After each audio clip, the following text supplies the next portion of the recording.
Hey Fearless fam, I am Coach Ali and today we're focusing on chair squats. This is great for anyone that's beginning, maybe has some knee, back, hip issues, or just wants to focus on the confidence of getting good form.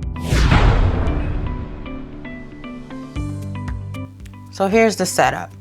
We need a sturdy chair, something that's not necessarily too low. We're going to put our feet about shoulder width apart, and we can even put our arms straight out in front of us for balance. When we do this movement, just like most, we're going to keep our chest up, try not to lean forward, and try not to use your hands to help you in the movement. If you can only do one, then you can do one, and then next time we try two.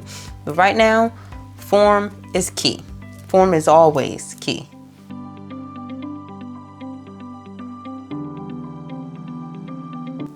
To do the actual movement, just like a barbell squat, a more advanced variation of a squat, you're going to think about drawing your hips back and down. Now, there are two ways we can do this. If you're just starting with a chair squat, you can come all the way down and rest. In a perfect world, you'd go down, but only a booty tap and come directly back up. When you're doing the movement, you should still be pushing through your heels.